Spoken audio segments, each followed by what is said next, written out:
मैं शिवम कुमार अपने YouTube channel SV coaching classes में आपका हार्दिक स्वागत एवं अभिनंदन करता हूं। तो आज हम पढ़ेंगे क्लास 10th की मैथ में एक्सरसाइज 5.1 जो कि आपका नया चैप्टर है, चैप्टर 5, जिसको हम अर्थमेटिक प्रोग्रेशन या समांतर श्रेणी के नाम से जानते हैं। आइए हम पहले समझते हैं कि समांतर श्रेणी क्या होती है, व्हाट इज अर्थमेटिक प्रोग्रेशन, है ना। तो आपने वैसे पढ़ा होगा। देखिए, हम सीधे से आपको सिंपल से फॉर्म में बताते हैं कि जिन श्रेणियों के बीच में समान अंतर आता है, मीन्स दूसरे पद में से पहले पद को घटाने पर अगर हमारा जो अंतर है वो समान आ रहा है तो वह श्रेणी आपकी समांतर श्रेणी कहलाती है। समांतर मीन्स जैसे कि समान अंतर, है ना भाई। दूसरे में से पहले को माइनस करेंगे तो अंतर सेम आएगा, तीसरे में से दूसरे को माइनस करेंगे तो भी अंतर सेम आएगा। तो समांतर श्रेणी में उसमें क्या होना चाहिए, समान अंतर होना चाहिए। उस श्रेणी को हम समांतर श्रेणी कहते हैं, अर्थमेटिक प्रोग्रेशन कहते हैं। उम्मीद करते हैं आपको समझ में आई होगी कि समांतर श्रेणी किसे कहते हैं, है ना।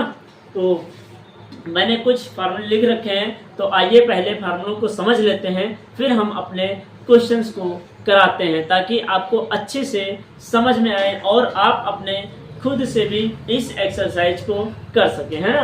तो चलिए, मैंने लिखा है समांतर श्रेणी, समान अंतर मीन्स अंतर क्या हो, समान होना चाहिए, समांतर श्रेणी कहलाती है। फिर समांतर श्रेणी का व्यापक रूप क्या होता है, देखिए ये आपका फार्मूला होता है जो कि आपको याद करना है। a प्लस डी, देखिए a का है, a आपका प्रथम पद होता है, d आपका सार्व अंतर होता है, मीन्स अंतर निकालने का फार्मूला। तो a plus D, a plus 2d, a plus 3d, a plus 4d, ये आपका व्यापक रूप होता है समांतर श्रेणी का, है ना। फिर उसके बाद क्या है, मैंने लिख दिया है प्रथम पद को हम a से डिनोट करते हैं, सार्व अंतर को d से डिनोट करते हैं, और सार्वंतर निकालने का जो फार्मूला होता है d बराबर a2 माइनस a1 होता है, ये आपका फार्मूला होता है। अब हम एक्सरसाइज 5.1 का पहला क्वेश्चन देखते हैं क्या है। एक्सरसाइज 5.1 का, तो समांतर श्रेणी 5, 8, 11, 14 डैश डैश में प्रथम पद तथा सार्व अंतर ज्ञात कीजिए। देखिए 1 या 2 नंबर में ये क्वेश्चन आएगा और मैं नहीं चाहता हूँ कि ये आपका एग्जाम में छूटे, है ना। उसमें कुछ नहीं करना, आपको प्रथम पद निकाल के देना है इसको और सार्व अंतर निकाल देना, है ना। तो चलिए शुरू करते हैं। लिखेंगे यहाँ पर से, लिखेंगे हल, और हल में क्या लिखेंगे, प्रथम पद, प्रथम पद को किससे नोट करते हैं, a से। तो a बराबर, अब यहाँ से देख लीजिए भाई, ये a1 है, ये a2 है, a3 है, a4 है, a5, a6, ऐसे आप चलते चले जाएंगे। तो ये प्रथम पद चाहे a लिखिए या a1 लिखिए, बात वही है ना। तो प्रथम पद हमारा क्या है, 5, तो ये हमारा हो जाएगा 5। तो हमारा पहला आंसर आ गया प्रथम पद। उसके बाद क्या करें, सार्वंतर। सार्वंतर भी होता है अंतर, सार्वंतर,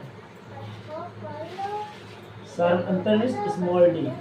पहले अंतर निकालने का फार्मूला क्या होता है, a2 minus a1, a2 minus a1 means दूसरे में से पहले को घटाना। तो दूसरी संख्या क्या है, 8, ये हो जाएगा 8 माइनस 5 है, a1 कितना होगा, 5 होगा, तो ये हो जाएगा 5। 8 में से 5 घटा दीजिए, कितना बचेगा, 3। तो ये हमारा क्या आ गया, सार्व अंतर आ गया, और ये हमारा प्रथम पद आ गया ना। तो उम्मीद करते हैं कि आपको पहला क्वेश्चन समझ में आया होगा। इतना इजी क्वेश्चन है, आपको बहुत ही अच्छे तरीके से समझ में आया होगा, ठीक है। तो आप इसका स्क्रीनशॉट ले लीजिए, फिर हम 3 क्वेश्चन आपको और बता देते हैं, फिर कुछ क्वेश्चन आपको होमवर्क दे देते हैं ना। तो आप इसका स्क्रीनशॉट ले लीजिए, है ना।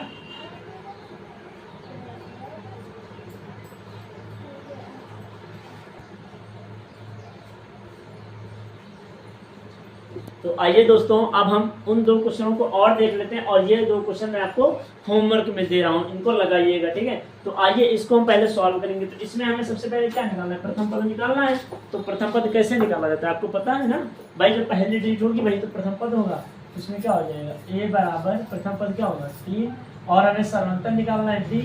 तो d बराबर फार्मूला क्या होता है, a2 माइनस a1। a2 का मान कितना है, -2, ये हो जाएगा -2। फिर बीच में माइनस और 1 कितना, मीन्स a1 का मान कितना है 3, तो यहाँ पर -3 और -2 जोड़ देंगे तो कितना हो जाएगा, -5। ये हमारा हो जाएगा आंसर। एक ही आंसर, दूसरा ये। तीसरा क्या, देखिए 5 सही 1/2, 9 सही 1/2, 13 सही 1/2, 17 सही 1/2।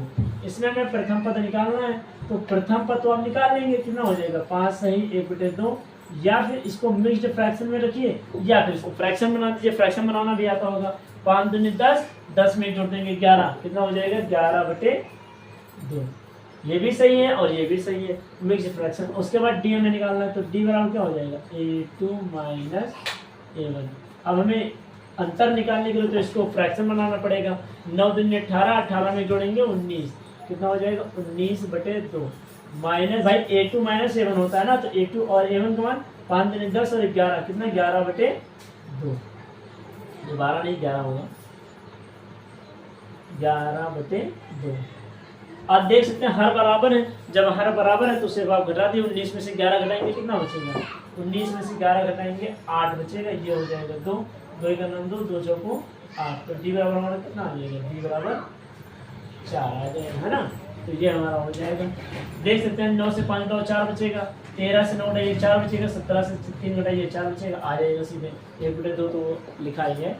तो ये आपके हो जाएंगे क्वेश्चन, है ना। और ये क्वेश्चन मैं आपको होमवर्क में दे रहा हूँ, ठीक है। तो उम्मीद करते हैं कि आपको समझ में आया होगा, और अगर आया है तो आप इसके शॉर्ट ले लीजिए, क्वेश्चन नोट कर लीजिए, फिर हम नेक्स्ट क्वेश्चन आपको बता देते हैं, ठीक है।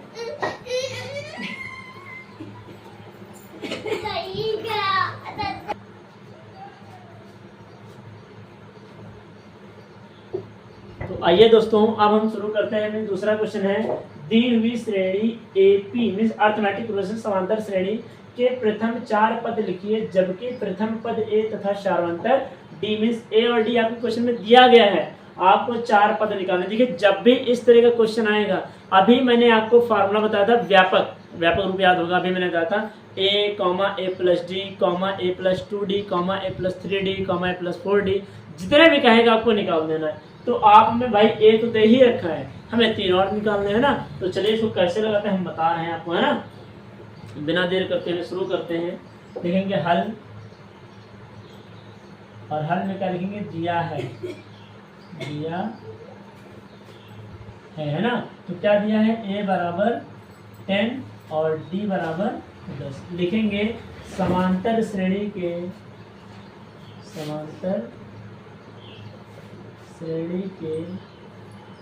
व्यापक रूप से, समांतर श्रेणी के व्यापक रूप से। अब समांतर श्रेणी का फॉर्मूला क्या होता है, A, A + D, A + 2D और देखिए ये तो हमें दे रखा है, तो ये और A + 3D 4 निकाले ना। तो A का मान कितना दिए, A बराबर हमारा दिए हैं 10, ये तो हो गया। अब हमें A + D निकालना है, तो A का मान कितना है 10 और प्लस D का मान कितना है 10, तो 10 कितना हो जाएगा, 10 हो जाएगा 20, ये हो गया। फिर A + 2D के लिए फार्मूला, A + 2D के लिए कितना, A कितना है 10 + 2 × D कितना है 10, तो 10 दूनी 20, 20 में 10 जोड़ेंगे कितना हो जाएगा 20 और 10, 10 दूनी 20, 20 10 30, है ना। ये हो गया। चौथा में निकालना है, चौथे के लिए कैसे लगाएंगे, चौथा में निकालना है A + 3D, तो ये A का मान 10 गुणे 3 × D का मान कितना दिए हैं 10, तो ये हो जाएगा 10 दिया 30, 30 में 10 जोड़ेंगे 40। तो ये आप देख सकते हैं चारों मानों में 1 2 3 4 हमारे समय में क्या आएगी 10, 20, 30, 40, ये क्या हो जाएंगे आंसर, है ना। इसी तरह आपको ये भी निकालना है, तो चलिए इसको भी निकालेंगे।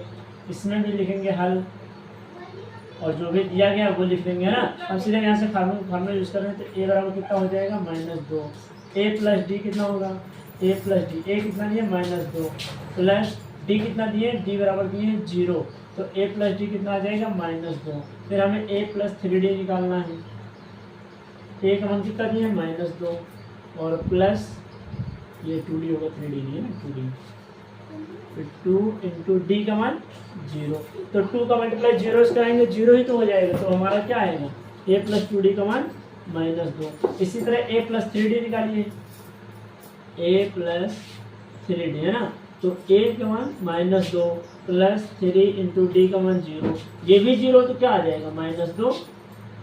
A + 4D भी निकालेंगे, तो वो भी हमारा कितना आ जाएगा -2, है ना। ये हो जाएगा a का मान a plus D, a plus 2d का मान a प्लस 3d का मान, है ना। ये हो जाएगा 1 2 3, तो ये नहीं लिखना है ना, a प्लस 4d नहीं लिखना, ठीक है।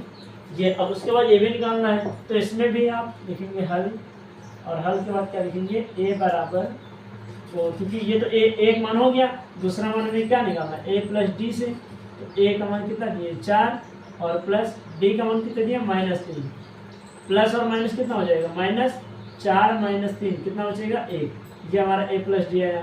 फिर a प्लस 2d निकालिए, a प्लस 2d, a का मान 4 प्लस 2 इंटू डी का मान -3, तो ये -3 हो जाएगा, 3 दूनी 6, प्लस और माइनस, -3 दूनी 6, तो 6 में से 4 घटाएंगे -2 बचेगा।